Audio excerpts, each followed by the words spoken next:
In my tutorial on reclaiming spiritual authority and inner power, we did something of a deep dive into the third and fourth lines in my declaration of personal sovereignty ritual. But today I wanted to talk a little bit about the second line: I am a warrior of the light. Now, rather than being simply poetic filler, these 7 words actually are pretty significant. Chances are you're probably familiar with the term lightworker. If not, a lightworker is someone who feels a soul level calling to help others heal emotional wounds and help raise the collective consciousness, sometimes referred to as vibration or frequency, of the world at large, which, it should go without saying, is an extremely worthy cause. A warrior of the light, however, builds upon this foundation. So it can be said that all warriors of the light are light workers, but all light workers are not necessarily warriors of the light. And that's more than okay. We each have our own paths and our own callings, and neither one is better than the other. Being a warrior of the light doesn't mean you're part of an elite group. It simply means that you utilize slightly different techniques and skill sets in the service of the divine. And again, that's not only okay, it's exactly as it should be. A warrior of the light, sometimes also called a light warrior, takes a more active and aggressive stance than light workers, and that aggression, honestly, is why it may not necessarily be a path for everyone. We serve on the spiritual front line, so to speak, directly confronting injustice, protecting the vulnerable, and actively dismantling lower dimensional energies such as fear and oppression. Now, being a warrior of the light does indeed involve things like closing portals and directly confronting malicious spiritual intelligences and or energies, but on a day-to-day basis, it's honestly not usually that dramatic. A large part of being a light warrior involves being an intentional and conscientious steward of your own soul. You can think of it in terms of medieval knights. They weren't always clashing swords, and when not on the battlefield, they not only practiced drills, but they also ensured that their armor and weapons were repaired, cleansed, and oiled, even though a page was the one who usually did that. Either way, when called into service, their armaments in that case would be in peak condition, and the same can be said of our own spiritual state. Now, as far as how this is done, honestly, it's a combination of a lot of little things, but the biggest one is ensuring that the darkness in this world is never allowed to overtake its beauty and magic. For example, I used to absolutely hate winter. I dreaded it every year. But one year I had decided I'd wasted far too much of my life cursing the cold and the flurries. And I thought that if I should die come spring, that I might have wished to have witnessed the radiance of moonlight on a pristine blanket of snow one last time, or the elegant simplicity of a pine bough drooping beneath the weight of accumulation. So I decided to welcome winter as an old and dear friend instead of seeing her as an enemy pillaging light and warmth from the world. Now, I use this example because there's always the beauty and majesty of creation everywhere around us, even in the darkest of situations. The trick is we just have to take the time to look for it. But let's face it, we're all human, and sooner or later, life is going to knock us down with a sucker punch. It happens. Life's going to life. Sometimes lifes. Sometimes that's so badly that it's tempting to just stay down to keep from being kicked again. Sometimes the temptation to give in to self pity or wallow in our own misfortune is strong. Especially when you're emotionally injured and weary to the core. You just might want to slink back into the shadows for a while to lick your wounds as you recover. As a warrior of the light, though, we have to practice discipline. We pick ourselves back up and steadfastly hold our ground. It's not always easy, I'm not going to lie about that, but in the long run, it's always worth it. Other ways to maintain your armaments, to continue that knight analogy, involve regular prayer, purification, and ritual, or even through any of the practices that lightworkers regularly engage in. Now, keep in mind that this doesn't always necessarily have to involve manipulating energies in the astral.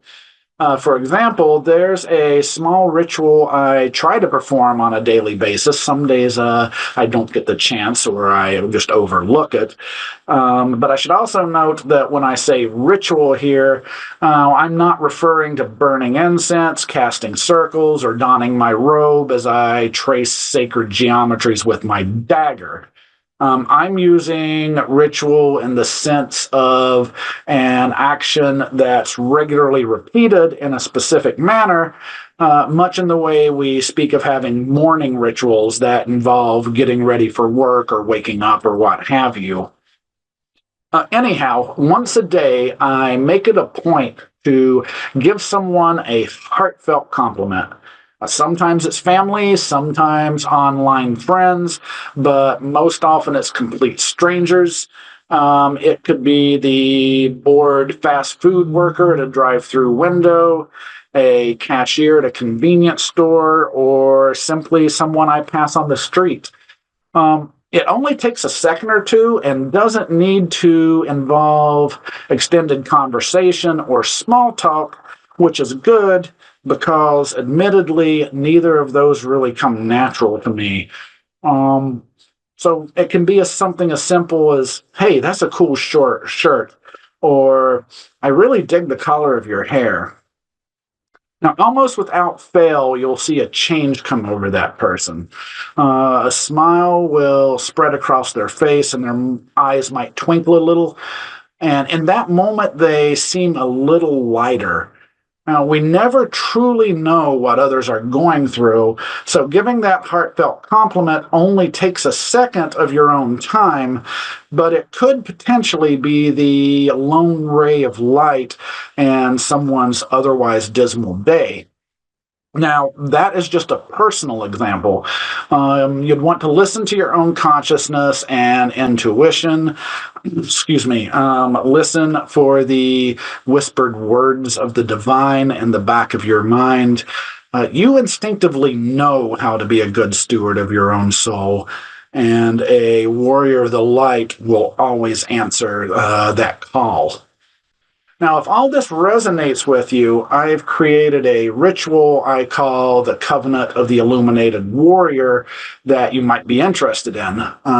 It's a self-initiation rite where you formally dedicate yourself to the way of the Lightwarrior and doesn't require any special tools or extensive preparation. I mean, you can certainly fast beforehand if that's something that resonates with your own spiritual practice, but it is certainly not required. Now, before this self-initiation, I generally perform my Waters of Reconciliation ritual, the Lesser Banishing Ritual of the Pentagram, and the Banishing Ritual of the Hexagram. But as always, feel free to perform any preliminary rituals or prayers from your own path. Once the preliminaries are completed, though, the self-initiation begins by saying the following aloud. Make me a vessel of thy light and love, eternal Father. Fill me with your grace, kindness, compassion, mercy, forgiveness, patience, understanding, strength, and wisdom. Make me an instrument of thy will, eternal Father. Next, you'll want to take a slow, deep breath and hold your hands in front of you with your wrists crossed like such. Now, when you exhale, you'll slowly draw your arms closer to you, timing it so your palms touch your shoulder blades as the exhale finishes.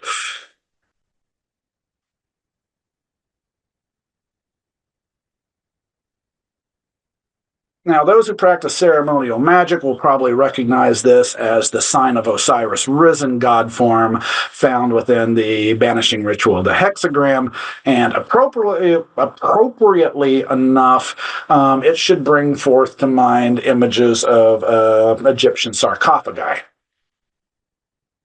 Okay, so once you've done that, on the next inhale, close your eyes and bow your head on the exhale while maintaining the sign of Osiris risen.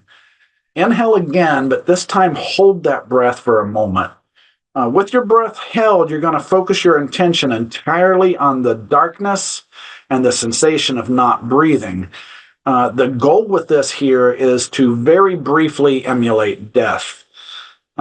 Each of us will be able to hold that breath for different periods of time, but when you feel the need, slowly, exhale as you raise your head again. Now, when holding the breath, don't push yourself, especially if you have breathing problems. Just hold your breath for whatever amount of time is comfortable. And when you finally do exhale, you'll want to dump the breath in a short, sharp burst while simultaneously opening your eyes, like so.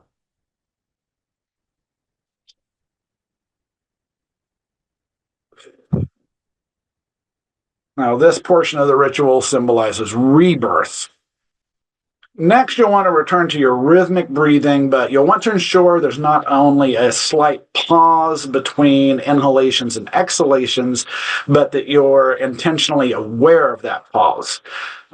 We should be thinking of those extremely brief pauses as little deaths. No, not in little deaths in the way the French mean it. If you know, you know. But likewise, when you inhale, the thought with every breath, I am reborn, should be repeated like a mantra. You'll want to continue doing this until you feel the time is right to move on, which, of course, will be different for each of us. When the time is right, though, you want to say something similar to the following while still maintaining the sign of Osiris risen. I dedicate myself to the service of the divine. May mighty Michael stand by my right hand with a host of angels on our backs.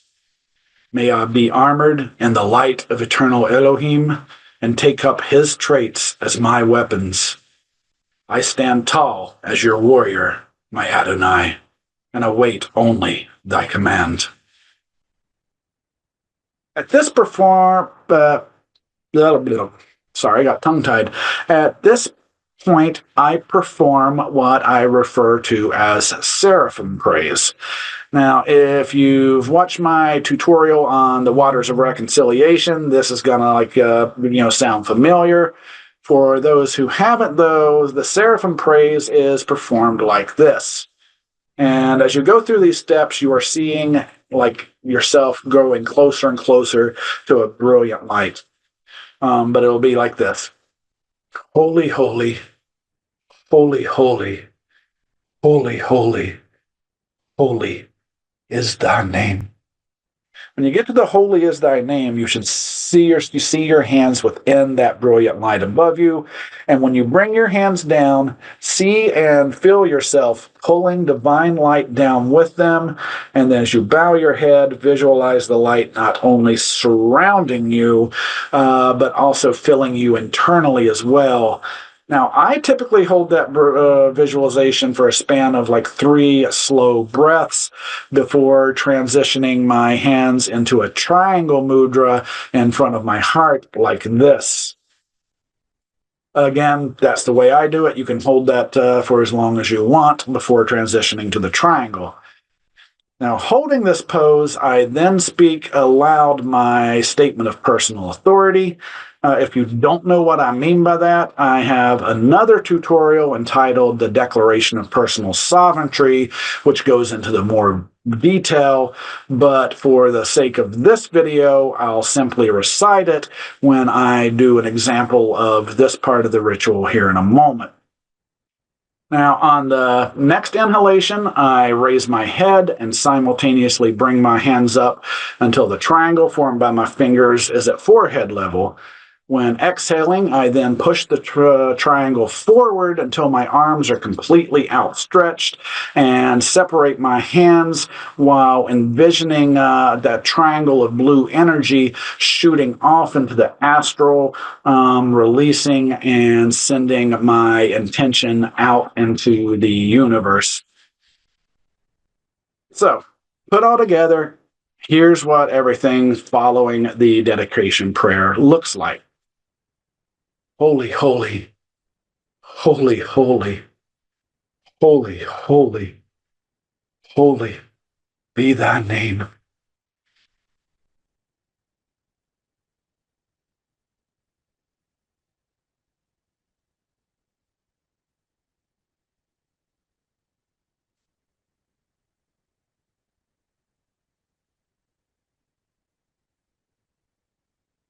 I am Spiritus Flumen. I am a warrior of the light. By divine right, I am master of my own domain. Here, my word is law, and I shall not yield.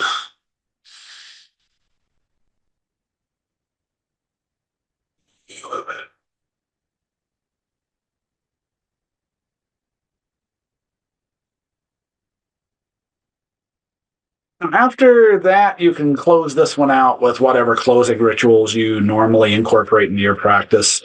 Personally, I typically do at least another lesser banishing ritual of the pentagram, but more often than not, also usually incorporate another round of the Waters of Reconciliation as well.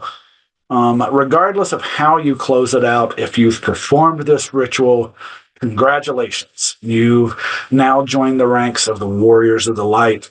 And as such, I highly recommend repeating this ritual periodically, substituting the phrase, I rededicate myself, rather than I dedicate myself.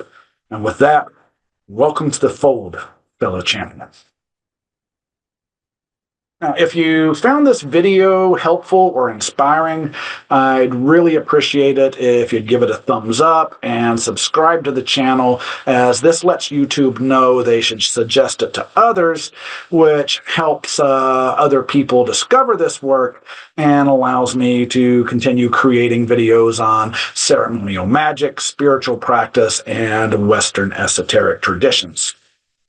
Likewise, if you are a new or existing light warrior, please let me know in the comments. There can sometimes be a solitary path, I won't lie about that, but there can be strength in numbers, so I would actually love to hear from you.